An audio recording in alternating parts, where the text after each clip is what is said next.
श्री वेदव्यास भगवान की सत्य सनातन वैदिक धर्म की अखंड भारत वर्ष की सब संतन की सब भक्तन की जय जय श्री राधे श्याम। हरि ओम तच्छंदोरावृणीमहे गातुं यज्ञाय गातुं यज्ञपतये दैवी स्वस्तिरस्तु नः स्वस्तिर्मानुषेभ्यः ऊर्ध्वं जिगातु भेषजं शन्नो अस्तु द्विपदे सं चतुष्पदे विश्वानि देव सवितर्दुरितानि पराशुव जगभद्रं तन्न आशुव सच्चिदानन्दरूपाय विश्वोत्पत्त्यादिहेतवे तापत्रय विनाशाय श्रीकृष्णाय वयं नुमः।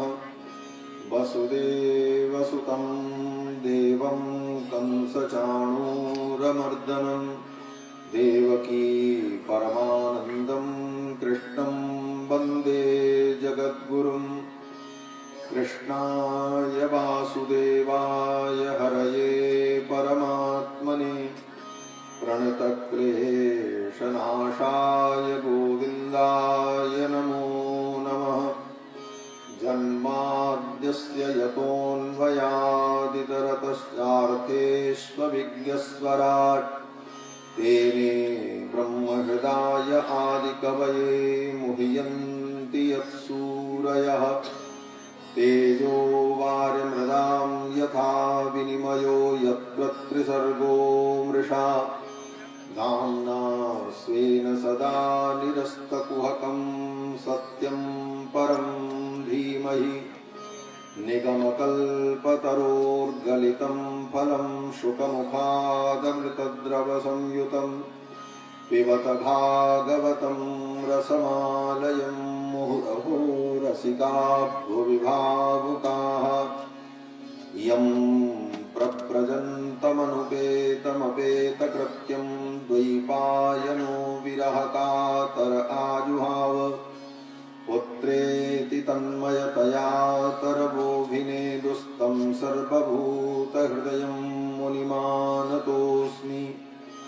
व्यासं वसिष्ठनप्तारं शक्तेः पौत्रमकल्मषं पराशरात्मजं वन्दे शुकतातं तपोनिधिं।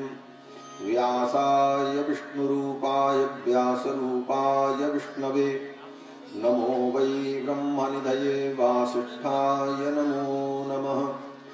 अचतुर्वदनो ब्रह्मा दिवाहुरपरो हरिः अभाललोचनः शम्भुर्भगवान् बादरायणः। यस्य स्मरणमात्रेण जन्मसंसारबन्धनात् विमुच्यते नमस्तस्मै विष्णवे प्रभविष्णवे। ऋग्यजुस्सामरूपाय वेदाहरणकर्मणि प्रणवोद्गीतवपुषे महाश्वशिरसे नमः। लक्ष्मीनाथसमारम्भां नाथयामुनमध्यमाम् अस्मदाचार्यपर्यन्तां वन्दे गुरुपरम्पराम्। शाण्डिल्याभयवंशभारतविभुं श्रीकोसलेशार्चकं विश्वक्सेनयतीन्द्रदेशिकपदद्वन्द्वारविन्दाश्रितं स्वाचार्येषु यतौ जगद्गुरुवरे श्रीरामनारायणे नित्यं सक्तमतिं जगद्गुरुवरं श्रीवासुदेवं भजे। स्रौतस्मार्तवृथा प्रवीणमनुषं शिष्यानशेषानहो श्रेयः कर्मसु योजयन्तमतुलं ब्रह्मप्रकाशोज्ज्वलं गर्गाणाम् अमितप्रभावपिशुनं शुक्लान्वयोद्भासकम् मूर्ध्ना नौमि कुबेरनाथजनुषं विन्ध्येश्वरी सद्गुरुम् अस्मद्गुरुभ्यो नमः। अस्मत्परमगुरुभ्यो नमः। अस्मत्सर्वगुरुभ्यो नमः। श्रीमते श्रीभाष्यकाराय नमः। श्रीपराङ्कुशपरकालयतिवरवरप्रतिवादिभीकरगुरुभ्यो नमः। श्रीजानकीकान्तस्मरणम् श्रीराधाकान्तस्मरणम् सन्तपूर्वाचार्याः सहायाः सन्तपूर्वाचार्याः सहायाः। बोलिए श्री सीतारामचंद्र भगवान की जय। श्री राधा कृष्ण भगवान की जय। श्री भागवत भगवान की जय। श्री सुखदेव भगवान की जय। श्री वेदव्यास भगवान की जय। जय जय श्री राधे श्याम।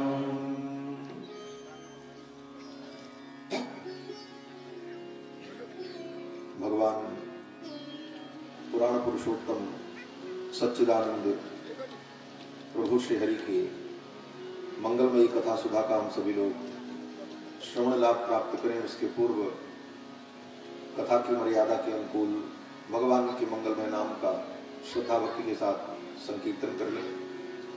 पश्चात भगवान की पावन चर्चा श्रवण करेंगे। भगवान का नाम इस कलिकाल में जीव अंत में वेदव्यास जी महाराज यही कहते हैं, नाम संकीर्तनम यस्य सर्व पाप प्रणाशनम प्रणामो दुख समनः तम नमामि हरिं परम। भगवान का नाम संकीर्तन जीव के समस्त पापों का नाश करने वाला है। ऐसे भगवान के पवित्र मंगलमय नाम का हम सभी लोग संकीर्तन कर लें। पश्चात भगवान की पावन चर्चा श्रवण करेंगे। भजे गोविंद गोविंद गोपाला। भजे गोविंद गोविंद गोपाला। भजे गोविंद गोविंद गोपाला। भजे गोविंद गोविंद गोपाला।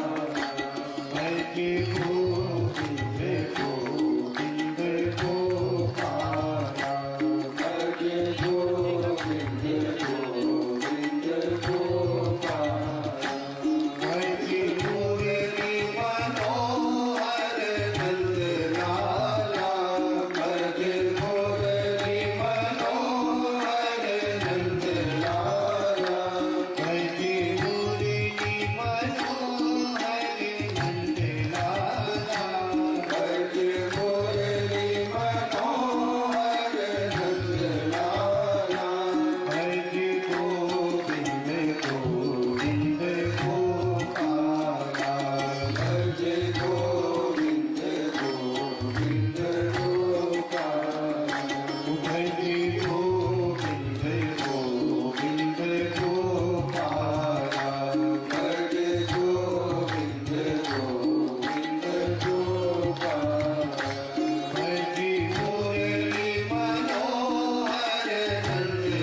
श्री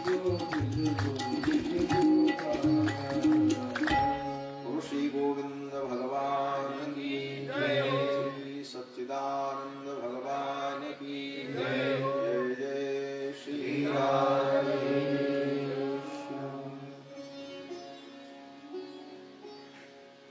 परमाध्यक्ष अनंत कोटि ब्रह्मांड नायक श्वेतर समस्त वस्तु विलक्षण सौशील्य वात्सल्यादिनंद गुण गंभीर यशोदानंद वर्धन भगवान श्री कृष्णचंद्र,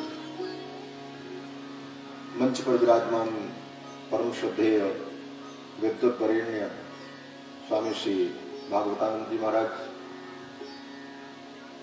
इस श्रीमद् भागवत सप्ताह ज्ञान यज्ञ के यजमान दंपति श्री होमेंद्र सिंह पटेल जी, हमारे परम श्रेष्ठ श्री धीरपाल सिंह पटेल जी, सपरिवार सपरिकर दूर दूर से पधारे समस्त श्रद्धालु श्रोता बंधुओं, धर्मानुरागी सज्जनों, श्रद्धामयी माताओं, भगवान श्री हरि की मंगलमयी कृपा के फलस्वरूप श्रीमद् भागवत महापुराण की पावन चर्चा अपनी गति और मति के अनुकूल हम सभी लोग श्रवण कर रहे हैं। आज ये दूसरा सत्र है। भगवान की जब विशेष कृपा होती है तो जीव को सत्संग का सौभाग्य प्राप्त होता है। देवर्षि नारद ने जब भक्ति को दुखी देखा और श्री वृंदावन धाम में दुखी देखा, क्योंकि उनके पुत्र ज्ञान वैराग्य शिथिल थे, अस्वस्थ थे, भक्ति विलाप कर रही थी, रो रही थी। बड़ा सुंदर प्रेरणाप्रद प्रसंग है कि भक्ति हो लेकिन ज्ञान वैराग्य अगर दृढ़ नहीं है तो उस भक्ति को भी सुख नहीं मिलता। वह भक्ति हमें वृंदावन, अयोध्या, चित्रकूट लेकर के चली जाए, हम पवित्र से पवित्र धाम में बैठे रहें, लेकिन ज्ञान वैराग्य को अगर हमने व्यवस्थित नहीं किया तो वहां रह करके भी हमें दुख का अनुभव होगा। भक्ति श्री वृंदावन धाम में जमुना के तट पर विलाप कर रही थी। अनेक देवियां भक्ति महारानी की सेवा कर रही थी। भारत की पवित्र नदियां गंगा, जमुना, सरस्वती, कावेरी, कृष्णवेणा, तापी, तुंगभद्रा, कृतमाला, परेश्वरी इत्यादि। नारद जी ने इस दृश्य को देखा। नारद जी को देखकर उस देवी ने, भक्ति ने बुलाया, भो भो साधो क्षणं तिष्ठ मच्चिंतामपि नाशय। हे साधु, कुछ देर के लिए रुक जाओ, मेरी चिंता का नाश करो, मैं बहुत दुखी हूं। साधु संबोधन किया। साधु, साधु किसे कहते हैं? कहते साधनोति पर कार्याणि साधु, जो दूसरे के कार्यों का साधन करे, दूसरे का सहयोग करे, परहित करे, परोपकार करे, वही साधु। नारद जी से भक्ति महारानी ने निवेदन किया, मेरा दुख यही है कि मेरे पुत्र ज्ञान वैराग्य शिथिल पड़े। नारद जी ने बहुत उपक्रम किया, वेद वेदांत सुनाया, वेद वेदांत घोषैश्च गीता पाठैर मुहुर्मुहुः। वेद वेदांत सुनाया, गीता पाठ सुनाया, लेकिन ज्ञान वैराग्य थोड़ा हिले डुले और फिर जैसे के ऐसे। नारद जी को बड़ी चिंता हुई। उसी समय आकाशवाणी हुई। आकाशवाणी ने कहा, एतदर्थम तु सत्कर्म सुरर्षे त्वं समाचर। हे देवर्षि, ज्ञान वैराग्य को स्वस्थ करने के लिए सत्कर्म करो। आकाशवाणी इतना कहकर बंद हो गई। नारद जी तो और संदेह में पड़ गए। अभी तक जो हम कर रहे थे, क्या वो सत्कर्म नहीं था? वेदांत पाठ, गीता पाठ। अब मैं कौन सा सत्कर्म करूं? और अगर ये सत्कर्म नहीं है तो फिर किस सत्कर्म को मैं ढूंढूं? कहां जाऊं? क्या करूं? और श्री नारद जी महाराज सत्कर्म की परिभाषा जानने के लिए चल पड़े। अनेक मुनि महात्माओं के पास गए, किसी ने सही समाधान नहीं दिया। किसी ने तो कहा दुर्गेयम, दुर्गे अमिति चापरे। आपके प्रश्न का समाधान बहुत कठिन है, बड़े मुश्किल से मिलेगा। किसी ने कहा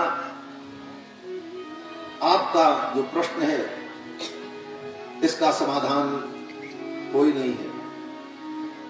कितने महात्मा तो ऐसे थे जो मौन हो गए, नारद जी को आते देखा तो चुप होके बैठ गए। नारद जी ने अपना प्रश्न किया, महात्मा ने कहा हम तो मौन है, अब क्या उत्तर दें, इशारे से बता दिया हम तो मौन है।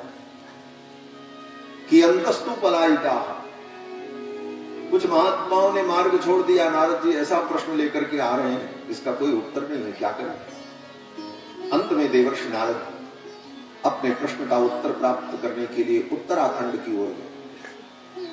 उत्तराखंड में श्री बद्री विशाल भगवान की पावन सन्निधि में भगवान के अवतार भूत परम भागवत ब्रह्मा जी के मानस पुत्र श्री सनकादि, इनका दर्शन हुआ। और सनकादिकों ने नारद जी से पूछा आप इतने चिंतित क्यों, खेद खिन्न क्यों। नारद जी ने अपनी समस्या बताई तो सनकादिकों ने कहा घबराने की बात नहीं, श्रीमद् भागवत महापुराण का साप्ताहिक अनुष्ठान हो और इस अनुष्ठान से ज्ञान वैराग्य भक्ति तीनों स्वस्थ हो जाएंगे, यही सबसे बड़ा सत्कर्म है। सत्कर्म सूचको नूनम ज्ञान यज्ञ स्मृतो बुधई। बड़े बड़े विद्वानों ने, विपश्चितों ने, मनीषियों ने ज्ञान यज्ञ को ही सत्कर्म कहा और यही सत्कर्म किया जाए। सनकादिक ने जब बताया तो देवर्षि नारद को तो भागवत के विषय में मालूम है, भागवत के आचार्य हैं देवर्षि नारद। ब्रह्मा जी के द्वारा भागवत तत्व का बोध नारद जी को प्राप्त हुआ, नारद जी ने ही व्यास जी को बताया। लेकिन भागवत की इतनी महिमा है, इस विषय पर नारद जी का ध्यान नहीं गया। जब सनकादिकों ने बताया तब नारद जी को लगा जब तक जीवन में सत्संग न हो तब तक पूरा पूरा विषय का अनुभव नहीं होता।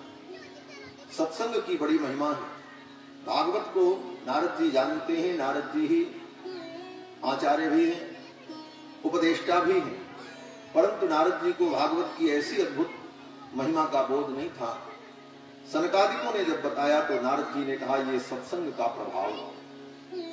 अगर हम इन सनकादिकों का सत्संग न करते तो आज मुझे ये अनुभव न होता। तो नारद जी ने वहां पर बड़ा सुंदर श्लोक कहा कि भाग्योदयेन बहुजन्म समर्जितेन सत्संगमं च लभते पुरुषो यदा वै अज्ञान हेतु कृत मोह मदांधकार नाशं विधाय हि तदोदयते विवेकः। देवर्षि नारद कहते हैं कि भाग्योदयेन बहुजन्म समर्जितेन, जब जीव का भाग्योदय होता है, अनेक जन्मों के अर्जित पुण्य उसके प्रकट होते हैं, तब सत्संगमं च लभते, तब उसको सत्संग की प्राप्ति है। और सत्संग में आकर अज्ञान का हेतु जो मोह है, उस मोह का विनाश होता है और विवेक की उत्पत्ति होती है। ऐसा सुंदर सत्संग भगवान की कृपा से ही प्राप्त होता है। हम सभी लोग बड़भागी हैं।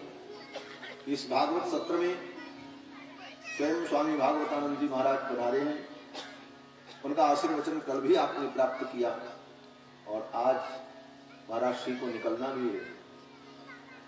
आधे घंटे में ही महाराज जी को निकलना है क्योंकि उनकी ट्रेन है। तो मैं चाहूंगा कि महाराज श्री का उद्बोधन हम सभी लोगों को प्राप्त हो जाए। इसके बाद हम तो कहीं जाने वाले नहीं हैं, हमको तो अभी रहना ही है 5 दिन, तो फिर आराम से चलते रहेंगे। तो पूज्य महाराज श्री का भी उद्बोधन हम सभी लोग श्रवण करें और जब तक हमारे मंच व्यवस्थापक विनोद शास्त्री जी महाराज श्री के सम्मुख माइक यंत्र रखें, तब तक 2 बार भगवान के मंगलमय नाम का आप सभी लोग समुच्चारण कर लें। पश्चात भगवान की मंगलमयी चर्चा आप श्रवण करेंगे। हे गोपाल राधा कृष्ण गोविंद गोविंद, हे गोपाल राधा कृष्ण गोविंद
भगवान की जय। जय श्री राधे श्याम।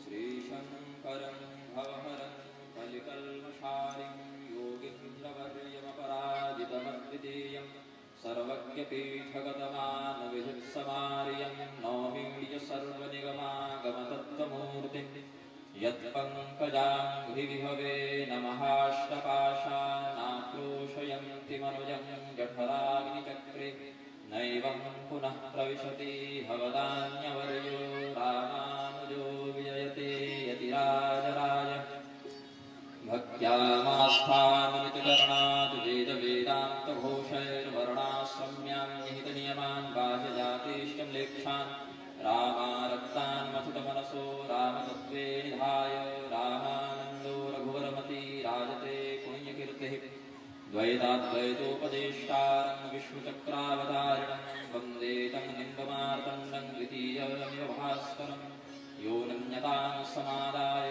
शुद्धाद्वैतमबोधयत् नौमि तं वैष्णवाचार्यं वल्लभं हरिवल्लभम् उदितरविप्रभावं निग्रहाये च पूर्वे जगति दिविजये यूराधका धर्मवृत्ते नदनुकपटशास्त्रायागकाये महान्तः प्रकटितमतिशास्त्रान् अग्रजान् नौमि नित्यम् विशिष्टाद्वैतसिद्धान्तनैष्ठिकं विनयान्वितं नौमि तं राघवाचार्यं भूसाकेतनिवासिनं कृष्णाय वासुदेवाय हरये परमात्मने प्रणतक्लेशनाशाय गोविन्दाय नमो नमः बाह्यान्तरकलामध्ये भाण्डब्रह्माण्डचारिणीं वेश्यदां त्रिगुणातीतां वन्दे निग्रहकारिणीं प्रेम से बोलिए आनंदकंद भगवान की जय।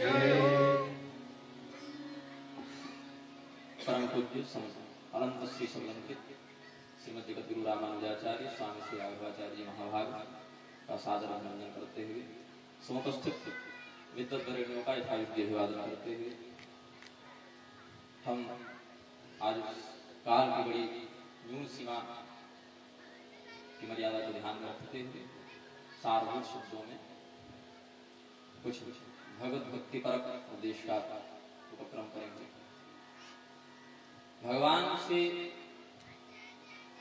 प्रेम करने के, भगवान की भक्ति के बहुत से उपाय श्रवणम कीर्तनम विष्णु वंदनम पाद सेवनम नवलक्षणों से प्रहलाद जी ने बता दिया। भगवान ने सारभूत में भाव भेद से आर अर्थार्थ जिज्ञासु ज्ञानी ये सब भेद बताए।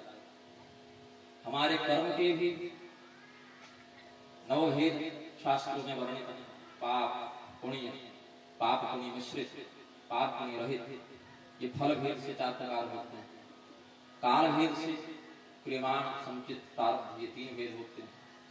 और भाव भेद से 2 प्रकार होते हैं, सकाम और निष्काम। और इन 9 प्रकार के कर्मों को करने के लिए काल भेद, भाव भेद और फल भेद से जो नवविध कर्म होते हैं उनके लिए हमें नवविध शरीरों की भी प्राप्ति होती है। अलग अलग कोशों के माध्यम से संचालित होने वाले स्थूल सूक्ष्म कारण आदि शरीर प्राप्त होते हैं। उत्पत्ति भेद से 4 प्रकार स्थावर, पिंडज, अंडज, उद्भिद, स्वेदज ये 4 प्रकार हो जाते हैं। स्थिति भेद से विनाशशील और अविनाशी ये भी प्राप्त होते हैं। लेकिन जीव को केवल विनाशशील प्राप्त होता है। भगवान जब संभवाम्यात्म आया से आते हैं तो उनका ही वह दिव्य विग्रह नित्य कहलाता है, विनाशी कहलाता है। ये उनका ईश्वरत्व है।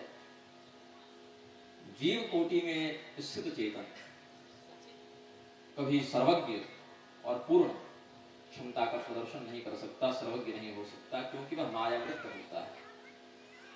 अपनी चेष्टा के माध्यम से जीव चाहे कि हम सर्वज्ञता को प्राप्त कर लें, पूर्णता को प्राप्त कर लें, तो उसका जीवत्व ही बाधित होने लग जाएगा। जीवत्व अगर है तो यह निश्चय है कि इसमें कुछ अज्ञता और कुछ अपूर्णता रहेगी। और इसी अज्ञता और अपूर्णता से स्वभावतः परे क्लेश कर्म विपाका शरीर अपराकृष्ट पुरुष विशेष ईश्वर भगवान इससे परे होते हैं। भगवान मायापति है।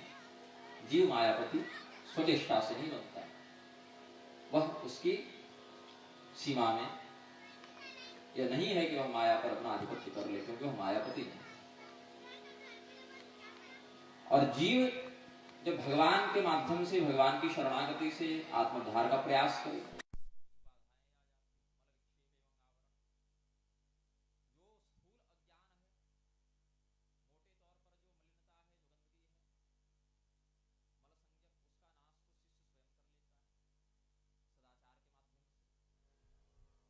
स्वाध्याय के माध्यम से, सत्संगति के माध्यम से अपने अंदर जो कलुषित चित्तवृत्तियां मल रूप से व्याप्त हैं उनका निराकरण शिष्य स्वयं कर लेता है। तो पहली बाधा वह पार कर गया।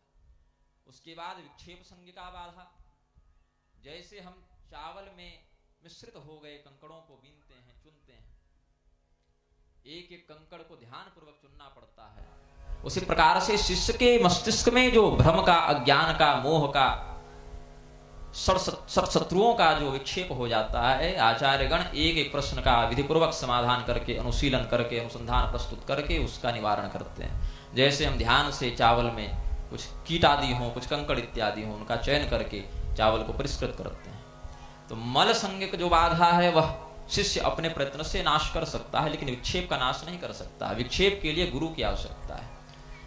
वो जब तक शिष्य के चित्त में व्याप्त अज्ञान को बार बार प्रश्न करने वाले शिष्य के चित्त में बार बार अनेकानेक दृष्टांत से, अनेकानेक युक्तियों से, अनेकानेक उदाहरणों से शोधित नहीं कर देते, तब तक विक्षेप बाधा से शिष्य निवृत्त नहीं होता।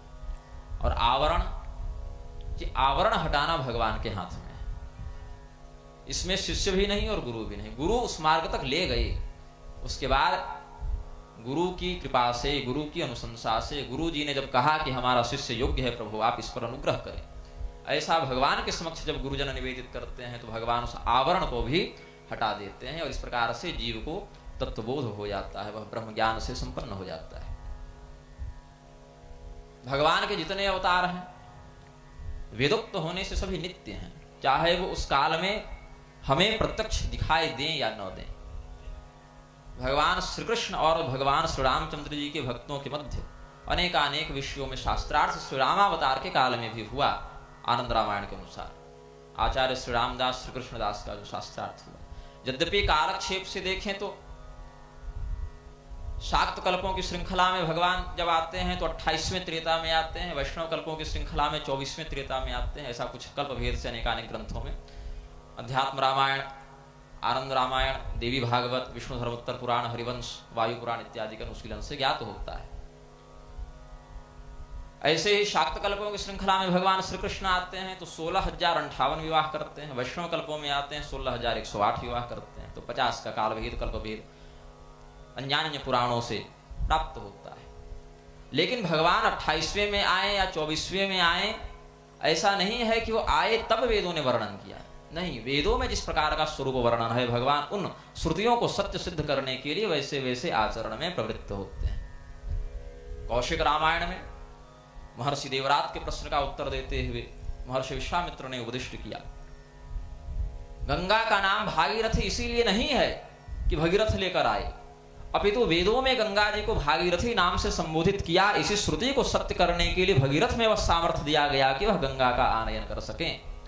तो जिस प्रकार से हम पहले नक्शा बनाते हैं फिर घर बनाते हैं, घर बनाकर नक्शा नहीं बनाते, वैसे भगवान ने वेद मर्यादा के आधार पर सृष्टि का प्रवर्तन किया, लीला का प्रवर्तन किया। अथर्व वेदोक्त नारायण पर्वतापनीय श्रुति में भगवान के अवतार, उनके मंत्र सब वर्णित हैं। तो भगवान के अवतार नाम रूप ये कालातीत होते हैं और भक्त इनको नित्य समझकर जब आराधन करता है तो शीघ्र ही भगवत प्रीति के माध्यम से आत्मोद्धार को प्राप्त कर लेता है। हमें यह नहीं कहना चाहिए कि भगवान का वो अवतार अभी हुआ नहीं तो हम क्यों आराधना करें, या भगवान का ये अवतार हुआ नहीं था तो लोगों ने कैसे वर्णन कर दिया। त्रिकालदर्शी संत महात्माओं की दृष्टि कालातीत होती है, वे भगवान के नित्य स्वरूप में लीन हो जाते हैं और नित्य स्वरूप का जब वे अनुभव करते हैं तो उसको प्रत्यक्षवत वर्णित करते हैं। अतीतानागतम च, भगवान वाल्मीकि जी ने जब लिखा भगवान का चरित्र तो जो हो चुका, हो रहा और जो होगा वो सब लिखा, जो नहीं हुआ वो भी लिख दिया। वहां पर जब वेदव्यास जी ने वर्णन किया श्रीमद् भागवत में, तो सुखदेव जी जिस शैली में राजा परीक्षित को कथा श्रवण कराएंगे, इसको अपनी काल के द्वारा जो प्रतिहत न हो ऐसी प्रज्ञा का प्रयोग करके इस शैली में लिखा मानो वो घटना घटित होने के बाद लिखे हों, लेकिन वेदव्यास जी ने भविष्य पुराण आदि में भी, कल्कि पुराण आदि में भी भविष्य की घटनाओं को ऐसा लिखा जैसे उनके लिए वो हो चुकी हों, क्योंकि वे तत्व दृष्टि से उनका प्रत्यक्षवत दर्शन करते थे, संपूर्णता से हस्तामलकवत दर्शन करते थे। तो हमारी यह जो प्रज्ञा है, बुद्धि है, अंतःकरण है, इनकी पकड़ में भगवान आते नहीं। सामान्य दृष्टि से देखें तो आते नहीं। यन्मनसा न मनुते येनाहुर्मनोमतं तदेव ब्रह्मत्वं विद्धि नेदं यदिदमुपासते यच्चक्षुषा न पश्यति येन चक्षुंषि पश्यति तदेव ब्रह्मत्वं विद्धि नेदं यदिदमुपासते यच्छ्रोत्रेण न शृणोति येन श्रोत्रमिदं श्रुतं तदेव ब्रह्मत्वं विद्धि नेदं यदिदमुपासते। तो भगवान का तत्वतः वर्णन तो वाणी से, मन से नहीं किया जा सकता, सोचा नहीं जा सकता, देखा नहीं जा सकता। क्यों? जिस प्रकार से अपने माता पिता के जन्म को स्वामी जी आगे वेदस्तुति इत्यादि प्रकरण में समयानुसार उपदिष्ट करेंगे। जय जय जय हिजामित दोष गृहीत गुणाम इत्यादि में कहते हैं कि भगवान निर्गुण हैं, उनको देखा नहीं जा सकता, सुना नहीं जा सकता, उनका वर्णन नहीं किया जा सकता। फिर भगवान ने सोचा कि ये हमसे जुड़ेगा कैसे, हमसे प्रेम करेगा कैसे, इसका उद्धार होगा कैसे।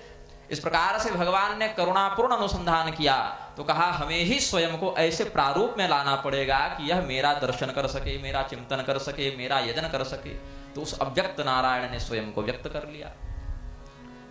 इसीलिए देवकी जी कहती हैं व्यक्ते व्यक्तं काल वेगेन याते भवानेक शिष्यते शेष संज्ञः। अव्यक्त रूप में, व्यक्त रूप में आप ही हैं। यमलार्जुन ने भी व्यक्ताव्यक्त रूप में भगवान का संस्तवन किया है। तो भगवान का स्वरूप जो अव्यक्त था, जो हम अपने नेत्रों से नहीं देख सकते, जैसे अपने माता पिता के जन्म को हम नहीं जान सकते, वैसे जो वाणी, जो मन, जो कान अपनी वाक शक्ति, चिंतन शक्ति, श्रवण शक्ति को भगवान से ही प्राप्त करते हैं, वे अपनी शक्ति का प्रयोग करके भगवान का तत्वतः दर्शन, तत्वतः वर्णन, तत्वतः चिंतन नहीं कर सकते। अतएव भगवान ने कृपा करके नानाविध अवतारों का प्रणयन किया, नानाविध अवतारों को व्यक्त किया और उन अवतारों के चरित्र का कहीं कहीं 5 लक्षणात्मक, कहीं कहीं 10 लक्षणात्मक, श्रीमद् भागवत 10 लक्षणात्मक महापुराण है। 10 लक्षणों से सर्गश्चैव विसर्गश्च स्थान पोषणमूतयः मन्वन्तरेशानुकथा निरोधो मुक्तिराश्रयः। इस प्रकार से 10 लक्षणात्मक वैशिष्ट का प्रदर्शन करते हुए भगवान वेदव्यास जी ने यह वर्णन किया कि भगवान के अवतारों का क्या हेतु है, भगवान के अवतारों का क्या चरित्र है, भगवान के अवतारों का किस प्रकार से ध्यान, किस प्रकार से चिंतन, किस प्रकार से निधिध्यासन करना चाहिए। और यही अंत में भगवान वेदव्यास जी के असंतोष की निवृत्ति का कारण बना। भगवान वेदव्यास जब असंतुष्ट हुए, आज के कोई भी गुरुजन हो, किसी भी संप्रदाय के हो, लेकिन अपने संप्रदाय को, अपने सिद्धांत को श्रुति सम्मत सिद्ध करने के लिए भगवान वेदव्यास जी का आश्रय लेना ही पड़ता है। उनसे इधर जाकर कोई अपना मत शास्त्रीय सिद्ध नहीं कर पाता। भगवान वेदव्यास जी सभी असंतुष्ट जनों के संतोष दाता हैं और स्वयं असंतुष्ट हो गए तो उनके असंतोष का निवारण किया देवर्षि नारद ने। देवर्षि नारद जब स्वयं भक्ति के कारण बड़े चिंतित हुए तो उनके कष्ट का निवारण किया भगवान सनत कुमार ने। और सनत कुमार जब तत्व जिज्ञासा के लिए जाते हैं तो जाते हैं हनुमंतं पप्रच्छुः। उपनिषद कहते हैं हनुमान जी से उन्होंने जिज्ञासा की। हनुमान जी ने ज्ञानिनाम अग्रगण्यम और रघुपति प्रिय भक्तम और भक्ति मार्ग में विशिष्टता का प्रदर्शन किया। जो ज्ञान मार्ग के पथिक हैं उनकी भक्ति अंदर होती है, ज्ञान का आचरण बाहर दिखता है। और जो भक्ति मार्ग के पथिक हैं उनकी भक्ति बाहर दिखती है और ज्ञान अंदर प्रतिष्ठित होता है। इसलिए भक्त और ज्ञानी में भेद नहीं करते। तेषां ज्ञाने नित्य युक्त एक भक्तिर विशिष्यते। वो तो अनन्य हो गया। जब ज्ञानी हो गया तो उसकी भक्ति अनन्यता को सिद्ध हो गई। आकारत्रय में अनन्यार्थ प्रकाशनार्थ भगवती ने श्री राघव सरकार के समक्ष यह शपथ किया, यदि हमने इनके अतिरिक्त किसी का चिंतन न किया हो, अनन्यता हमारी पुष्ट हो, तो हम भूमि में अपना स्थान प्राप्त करें। तो हनुमान जी ने ज्ञान मार्ग भक्ति मार्ग में बड़ा अद्भुत समन्वय प्रस्तुत किया। यह श्रीमद् भागवत का ज्ञान सत्र, ज्ञान यज्ञ, भक्ति ज्ञान और इनके द्वारा उत्पन्न होने वाले वैराग्य से परिपूर्ण है। अब अधिक समय न लेते हुए हम अपनी वाणी को यहाँ पर पूर्ण करेंगे। आप सभी हृदय में भक्ति, चित्त में ज्ञान और आचरण में वैराग्य का प्रदर्शन करते हुए श्रीमद् भागवत की कथा का रसास्वादन करें। ये वा शक्तिपरायणा शिवपरा ये वैष्णवा साधव सर्वस्मादखिलेशुराधिपमजं सेव्यं सुरैः सन्ततं शक्तिं विष्णुधिया शिवं च सुधिया श्रीकृष्णबुद्ध्या च ये सेवं ते त्रिपुरं त्वभेदमतयो गच्छन्तु मोक्षं तु ते प्रेम से बोलिए आनंद कंद भगवान की जय।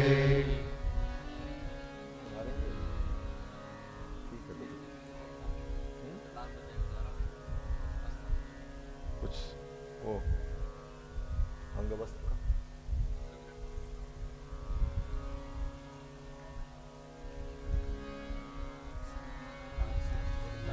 श्रीमन्नारायण नारायण नारायण श्रीमन्नारायण नारायण नारायण श्रीमन्नारायण नारायण नारायण श्रीमन्नारायण नारायण नारायण श्रीमन्नारायण नारायण नारायण श्रीमन्नारायण नारायण नारायण श्रीमन्नारायण नारायण नारायण श्रीमन्नारायण नारायण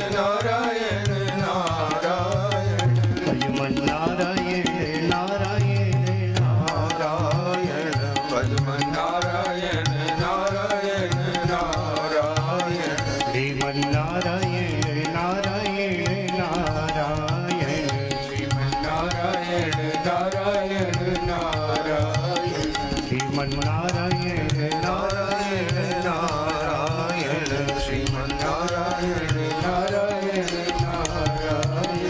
श्रीमन्नारायण नारायण नारायण श्रीमन्नारायण नारायण नारायण श्रीमन्नारायण नारायण नारायण श्रीमन्नारायण नारायण नारायण।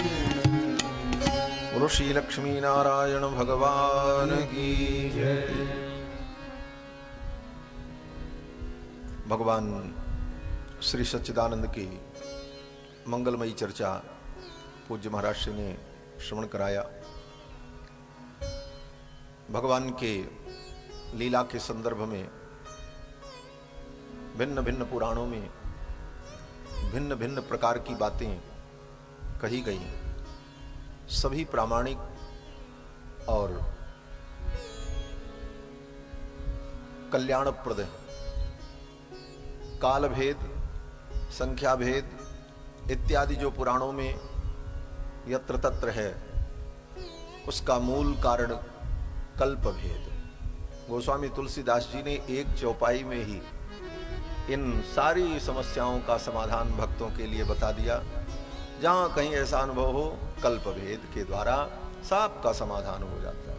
कल्प भेद हरि चरित सुहाए, कल्प भेद हरि चरित सुहाए, भांति अनेक मुनि सन गाए, भांति अनेक मुनि सन गाए, भांति अनेक मुनि सन गाए, भांति अनेक मुनि सन गाए, कल्प भेद हरि चरित सुहाए, कल्प भेद हरि चरित सुहाए, कल्प भेद हरि चरित। कल्प भेद से भगवान के सभी चरित्र दिव्य और मंगलमय और कल्याणप्रद है। ज्यादा काल निर्धारण पूर्वापर के चक्कर में पड़ना ही नहीं चाहिए। सब नित्य हैं, सब दिव्य हैं और सब कल्याणप्रद हैं। और उसका समाधान करने अगर कोई चले भी तो मानो कि ये बुद्धि उसका अंत नहीं पाएगी। भगवान नंदनंदन द्वापर युग में वासुदेव नाम भगवान का, लेकिन सतयुग में ध्रुव जी ने मंत्र का जप किया, ओम नमो भगवते वासुदेवाय। इस मंत्र का जप किया तो वासुदेव नाम भगवान का द्वापर में पढ़ा, तो सतयुग में यह मंत्र कहां से आ गया? बोले सब मंत्र दिव्य है, भगवान का वासुदेव नाम भी सनातन है। जैसा कि महाराज श्री ने कहा कि वेद मंत्र को, श्रुतियों के सिद्धांत को चरितार्थ करने के लिए ही भगवान का अवतार होता है, और श्रुति में वर्णित विषयों को भगवान अपनी लीला के द्वारा प्रमाणित करते, वैसी ही भगवान लीला करते हैं। तो वासुदेव नाम भगवान का सनातन नाम, और वासुदेव का अर्थ वासनाद वासुदेवस्य वासितम भुवनत्रयम् सर्वभूत निवासोसि वासुदेव नमोस्तुते। और यही अर्थ गोस्वामी तुलसीदास जी ने भी किया, क्योंकि सतयुग में जब स्वयंभू मनु और शत्रुपा ने नैमिषारण्य में जाकर के इस मंत्र का जप किया, 12 अक्षर मंत्र पुनि जपहि सहित अनुराग, वासुदेव पद पंकरुह दंपति मन अति लाग। और मंत्र के जप से, अनुष्ठान से भगवान प्रसन्न हुए, और भगवान जब प्रकट हुए तो कौन भगवान प्रकट हुए? भगवान तो एक ही हैं, 10 भगवान तो होते नहीं। नाम और रूप में भेद भले हो, भगवान तो भगवान। तो गोस्वामी जी महाराज वहां पर वासुदेव शब्द की व्याख्या ही कर देते हैं, भगत बछल प्रभु कृपा निधाना विश्ववास प्रगटे भगवान। विश्ववास का मतलब कण कण में वास करने वाले भगवान वासुदेव, वासनाद वासुदेवस्य वासितम भुवनत्रयम्। तो भगवान की जितनी लीलाएं हैं सब दिव्य हैं। रामावतार त्रेता युग में हुआ। अब कोई कहे पहले से राम नाम भगवान का नहीं था, क्यों नहीं था? राम नाम भगवान का सनातन नाम है। रामो विरामो बिरजो मार्गो नेयो नयो नयः, ये सब भगवान के नाम नित्य और सनातन है। और सतयुग में श्री प्रहलाद जी महाराज ने भगवान श्री राम के नाम का जप किया, राम नाम जपताम कुतो भयम पश्यतातमवगात्र सन्निधौ पावकोपि सलिलायते धुना। तो भगवान के जितने नाम हैं, जितने रूप हैं, सब दिव्य और नित्य हैं। कभी इस विवाद में सुलझाने के चक्कर में पड़ना ही नहीं चाहिए, बुद्धि ही उलझ जाएगी। क्योंकि भगवान की लीला को सुनकर आनंदित होकर अपने मन को, चित्त को हम भगवान में लगा दें, इतना ही उद्देश्य है। हमारा मन, हमारा चित्त भगवान में जिस किसी भी प्रकार से लगे, जेन केन प्रकारेण मनः कृष्णे निवेशये, जिस किसी भी प्रकार से हमारा मन भगवान कृष्ण में लगे, भगवान गोविंद में लगे, भगवान रघुनंदन में लगे। बड़ी ही मंगलमयी चर्चा चल रही थी, और देवर्षि नारद सत्संग की महिमा का वर्णन करते हैं। और फिर सनकादिकों ने गंगा के तट पर भागवत की कथा सुनाई। भागवत की कथा चल रही थी, और श्रीमद् भागवत की कथा में भक्ति महारानी अपने पुत्र ज्ञान वैराग्य को लेकर के आ गई। भक्ति सुतौ तौ तरुणौ गृहीत्वा प्रेमैकरूपा सहसा विरासीत। भक्ति महारानी अपने पुत्र ज्ञान वैराग्य को लेकर कथा के मध्य में सहसा आविरासीत, प्रकट हो गई। और भक्ति महारानी कुछ गुनगुना रही थी, उनके मुख से मधुर मधुर ध्वनि निकल रही थी। क्या गुनगुना रही थी? बोले श्री कृष्ण गोविंद हरे मुरारे नाथेति नामानि मुहुर्वदन्ति। श्री कृष्ण गोविंद हरे मुरारे, हे नाथ नारायण वासुदेव, यही संकीर्तन करती हुई भक्ति महारानी कथा के मध्य में आ गई। भगवन नाम संकीर्तन हमारे मुख से होने लगे, और बार बार सहज भाव से बिना प्रयास के ही भगवन नाम उच्चरित होने लगे, तो यह भी एक प्रमाण है कि आपके जीवन में भक्ति प्रतिष्ठित हो गई। भगवन नाम संकीर्तन सहज भाव से निकलने लगे मुख से। हर परिस्थिति में समझो भक्ति की प्रतिष्ठा हो गई। भक्ति क्या है? कौन से बात का होता? बोलो श्री लक्ष्मी नारायण भगवान की जय। 2 बार भगवान नाम संकीर्तन कर ले। श्री कृष्ण गोविंद हरे मुरारे, हे नाथ नारायण वासुदेव। श्री कृष्ण गोविंद हरे मुरारे, हे नाथ नारायण वासुदेव। श्री कृष्ण गोविंद हरे मुरारे, हे नाथ नारायण वासुदेव। श्री कृष्ण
बोलो श्री गोविंद भगवान की जय।